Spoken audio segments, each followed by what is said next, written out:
Senior Hamas commander killed as Israel strikes Gaza, Palestine's fire rockets. This is a Reuters story. The worst violence since 2014 between Israel and Palestinians showed no sign of letting up Wednesday as continued Israeli attacks and Hamas rocket fires prompted the U.S. and the United Nations to warn the conflict could mushroom into full-scale war.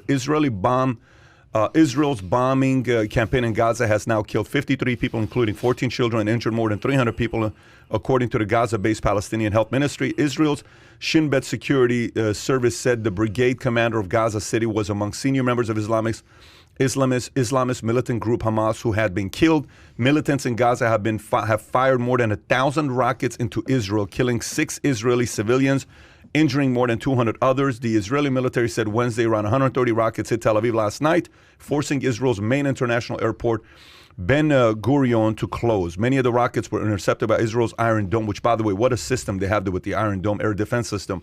But several struck Tel Aviv, setting a bus ablaze and killing one Israeli woman. Thousands of Israelis spent the night in bomb shelters. In Gaza, which has few bomb shelters and no air defense system, several buildings and apartments were damaged by Israeli airstrikes. One of those strikes brought a multi-story tower block tumbling down. The Israeli Defense Forces said the building was stronghold of Hamas military intelligence and weapon research. I will go to you first, Adam. Tell us, what are your thoughts on this? Well, obviously it's tragic what's going on, but go a little deeper. Tell us what's going on. Yeah, of course. Here. This is a sad situation, but unfortunately it's nothing new, right? I mean, this is the first flare-up since 2014, but I think we've all seen what's going on with Israel and Palestine, and it stemmed from the war in 1948, the Six-Day War, when Israel became a state, and Egypt and Jordan and Palestinians, everyone attacked them, and in 6 days, this little country called Israel defended themselves, and they did it in the war of 67 and in 71 and just the Yom Kippur War, and somehow this little magical country, Israel, exists in this sea of Muslim countries all around them. So first and foremost, Israel does have a right to defend itself. Let me just state that. Number two, this is not a black and white issue. So me being Jewish, like obviously people are gonna say, oh, you're biased, and that's obviously you're gonna support Israel. But I will say that there are parts of Israel that I don't necessarily agree with. So for instance, the Palestinian, the Israeli settlements that they're trying to essentially take over from these Palestinians families who have been there forever. These settlers are definitely aggressive, and it's hard not to sympathize with somebody who's been living in the same house for decades, and now settlers come in and say, well, the government says it's my house now, and thank you for being here. What the hell would you do if you lived in that house for 30, 40, 50 years and you're Palestinian? You think you're giving your house up without a fight? Are you kidding me? So that's on a micro issue. From a macro perspective, here's how I kind of look at it. Palestine, they say like, don't bring a knife to a gunfight. Well, Palestinians are bringing rocks to a literal rocket fight. So, I used this analogy with Ricky the other day, and he's like, what the hell's going on there? Ricky's a big dude. And it'd be like if Dylan, because Dylan was there, kept coming up to Ricky, who's a big guy, and hitting him and punching him and kicking him. Yeah, he's only 7 years old, but at some point, you're going to hit back. So, Palestinians are throwing rocks. They're literally launching rockets. And Israel is going to only take it to a certain extent when they said, listen, you do that again, and we're going to, excuse my language, kick your fucking ass. And that's essentially what's happening. That's essentially what Netanyahu said. Yes, exactly. Yeah. So at some point, if, and I'm not comparing Palestinians to a 7-year-old, but in terms of strength, they're no comparison to what the Palestinian or the PLO or Hamas has compared to what Israel has. But at some point, look, it's such a tough situation that I do actually sympathize with the Palestinians. And I've been to Israel. I'm Jewish. I have family that lives in Israel. I have a cousin of mine who moved from Detroit to join the IDF. So yes, I have some bias here. But I do understand the plight of the Palestinians. If you're constantly a second-class citizen in where you live, how do you expect to react? So this goes down to another macro perspective, the one-state or the two-state solution. So John Kerry, who was John Kerry Secretary of State? Okay. So he said the Jewish people cannot, if you do a one-state solution, you're familiar with the one-state, two-state solution. If you do a one-state solution, because there's more Arabs living in Israel than Jews. He said if you do a one-state solution, Israel can no longer be Jewish and or democratic. It cannot be both. So a two-state solution, both have the right to exist. The problem is, and I'll turn it over to Bernie after this, the problem is there's people in Hamas who are a terrorist organization that are running the Palestinian terrorists. The United States has labeled the people running the Palestinian territory a terrorist organization, Hamas. They do not believe that Israel has a right to exist. Just like how in Iran, the people running the Azerbaijan and Army, there's a bunch of them. They do not believe that like Israel has the right to exist. So Sure. if, on a fundamental basis, if you do not believe Azerbaijan a and country, Armenia, if you're not exactly, Azerbaijan doesn't believe Armenia has a right to exist. Yeah. That's what you're saying. Yes. If you saying that you don't believe a country has a right to exist, and you're doing everything to usurp their Who's existence, to blame here, though? Who's to blame here? Listen, I understand that, Trevor Noah, I don't know when you heard what he said, he was like, well, if when I was younger and I was an older brother and I would beat up my younger siblings, my mom would say, but Mom, they hit me first. And Mom would say, but that's your brother. Why are you hitting him? All this other stuff. Why are you hitting them? The difference here is this is not your brother. Like, this is a very different story but Pat, here. You know what? They're not hitting them either. The Hamas, I think you said, fired over 1,000 rockets. 1,000 rockets. If it wasn't for the Iron Dome, they would have killed hundreds of Israelis. thousands potentially. No, potentially thousands. Potentially thousands. Of course. Yeah. Thousands of rockets they shot, right? The bottom line is we're not talking about a fist fight. We're not talking about somebody getting hit. We're talking about deadly physical force. Right. If you infuse that force, if you go, It doesn't matter who you are. It doesn't matter who you are. It doesn't matter what the argument is. There's ways to deal with the argument. There's 100 ways to deal with the argument. And I think the UN, for once, should probably do a better job. They've never done a good job, but they should be doing more to rectify the internal issues. But the bottom line is you can't shoot rockets into Israel, deadly rockets, and anticipate they're not going to shoot back. Yeah, just think about like Netanyahu's press conference. Well, look, to the Israeli people, I'd like to speak to you. I know we got bombed, and I know we had 100 rockets that were shot our way in a span of 5 minutes or 10 minutes, whatever the number was. They're a smaller army than us. We shouldn't retaliate. God talked about forgiveness. Yeah. We should forgive them. He would not be elected. What I'm saying to you is forget it's Netanyahu. Yeah. Say Biden gives that speech. We're America. Yes, 9/11 happened, but we shouldn't retaliate. No. The country is not going to. Say you're Russia. Say you're any country. If a prime minister says that, what do you say? You're the voter. You're fired. That's what I'm saying. You're a mother with 3 kids, and the only thing a mother thinks about with their kids is the S word. What is it? Security and safety, right? You want me to sit there and say, well, Netanyahu, this is why this Israeli, they're too aggressive, they're too this, they're too that. What is the alternative? To look the other way when you're looking at what is that going to cause Hamas and Palestine to stop? No, they're not. They're going to continue doing what they're doing. So my challenge with this is when you get into topics like this, you'll get people from both sides. You cannot believe you said this. This is not about me taking Israel's side or Palestine's side. If you're going to do something like this, you best do something like this knowing you can beat Israel. You can't. If you're going to start a fight, you better believe you can finish the fight. What is the point of starting a fight if you know it's not going to favor you? Like it's emotion. Like something that I've had to learn here, being a part of Valuetainment and everything, is try to be more logical, not emotional. Can you imagine the emotion of somebody? They killed my grandson.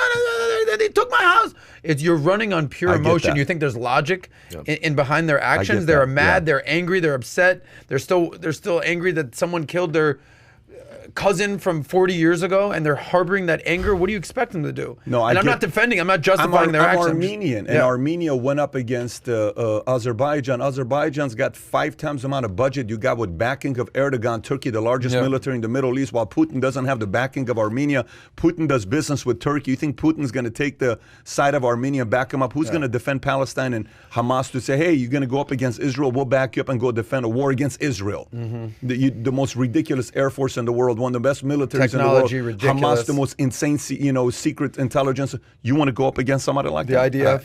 I don't know about to that. Bernie's point, and you bring up an amazing point here. The fact that Israel, 10 years ago, they invented this Iron Dome, which essentially is a missile defense mechanism that, with 90+% accuracy, can shoot down rockets that are coming over its border. Imagine if they didn't have that. That's what I'm saying. Imagine if they didn't have that, That's and what I'm saying. thousands of Let me missiles tell you- landed in the country. Yeah. People are protesting Israel. They're using but let force. me- They're using force. let me tell- Imagine if 1,000 people died. me Would give you- Israel have the justification to do what they want No, to do? there's of course, but here's complete different story here. I'm going to go a complete different angle. You know what that dome did to me when I saw it? What did it do to you when you saw that? What, like, forget about when you saw Yeah. it. Like, you know how you see it in the video, it's Yeah. like boom, you're like, Yeah. what did you think about when you saw that? I've seen that for years, but I get that, but when yeah. you see it, what do you think about? the ridiculous technology that Okay, they you have. think about safety. You think Yeah. about, wow, that's pretty sick. You think about the direction we're going, where security and safety from doing wars is gone. Meaning, if you want to bomb a place, those days, the technology is getting so advanced that countries are going to be able to put a this kind of a dome over where a person Well, it's not can... a literal dome. I know, of course. yeah, I but know you know it's what? not. People I think know that. It's no, called it's the not. Think of this. Yeah. Think of this. You know, and I have a lot of friends in the special operations community, right? Think of this. Today, in Washington, D.C., somebody could pick up a phone and call somebody in D.C. and say, we have a guy, this is his grid coordinates. He could be on the other side of the fucking universe. Like somewhere hidden, somewhere, wherever. Within 30 minutes, we, the United States, has an ability to drop a bomb on that guy's head, no matter where he is in the world. Think about that. No matter where he is in the world. How do you feel hearing that? That the fact that we have these capabilities, I mean, it's ridiculous. Does it make you feel safe? Does it make me feel safe Yes. that we could do something like Yeah. that? I mean, it doesn't make me feel unsafe. Okay. No, but what I'm saying to you is the fact that folks in Israel, Yeah. they ought to be grateful for the technology advancement that country's invested in to provide that kind of security. Yeah. Because how small is Israel? Israel's not a big country. Israel's the size of like Delaware. Yeah, Israel is so tiny, it's ridiculous. And by the way, Palestine's even smaller. Like when you think about how small. And it's not also just wartime capability, right? When the FBI had a hard time getting into the iPhones, right? Who'd they go to? You go to Who'd Israel. they go to? They go to the Israelis. Well, there's an amazing book called Startup Nation that I read, I don't know, 10 years ago. And it talked about how it's like the little engine that could, how this little country was able to manifest itself into this ridiculous technologically advanced country. And I'll say one thing, because I'm sure we'll move on to the next topic, but we were texting, ironically, yesterday, or DMing yesterday, on the plane. You remember this? Yeah. And we were talking about Israel and Tel Aviv, and you go, I guess we're not opening up a Valuetainment office in Tel Aviv anytime soon, And I go, and I've been to Tel Aviv. I actually said the opposite. You know, you said, I guess we are Yes. because of how safe it is. Gotcha. That's Okay, what I thought you were said. being sarcastic. No, but you I weren't. was Okay. saying the opposite. I was Gotcha. saying you would feel safe. Now he's going to check to make sure. No. So I He said, did say- sounds like a safe place to move Valuetainment I headquarters. thought you were to. being sarcastic. No, 'cause I we're was talking actually about saying if you got if you got Yes. one of those domes Okay. that you're protected. But here's what I'll say about Tel Aviv. I'm from Miami. I'm from Miami Beach. It's like Miami Beach, bro. Like it's like you go to the beaches, you're having a great time. You go to the discotecas, you're dancing, you're doing the, you're having fun. You're living a life that you would not think you're living in the Middle East. It's awesome. Yeah, but Adam, you know what? That's all over the Middle East. You know, when you're watching video of Syria, right? You're watching the bombs and the knocking out sites and doing all this other stuff. You go online, you go on Facebook, and you'll see people in Syria. They're having weddings, they're having parties, they're going out to restaurants, and you're looking at this thinking, where the fuck is that guy? Because I just saw this morning. In Aleppo or whatever. Yeah. Right. I just saw this morning where they annihilated an entire city, and this guy's getting married. You know, that's all over the Middle East. Why? Because it's the way they've learned to live.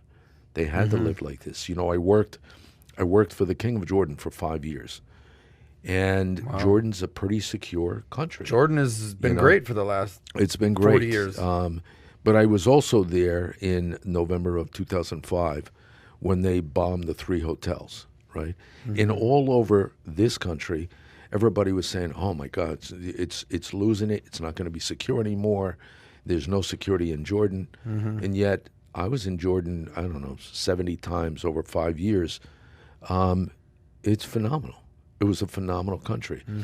It's the way they've learned to live. It's the way the Israelis have learned to live. They have, you know, you go into a mall in Tel Aviv, you're going to be checked for weapons. You're going to be checked for a vest. That's the way they've learned to live. Every Israeli citizen, bless you, from the day they turn 18 has to join the IDF, Israeli Defense Force. And everyone has guns, and the guns in the country, everyone has them, AK-47s, whatever it is. And it's a very safe place. You feel very secure.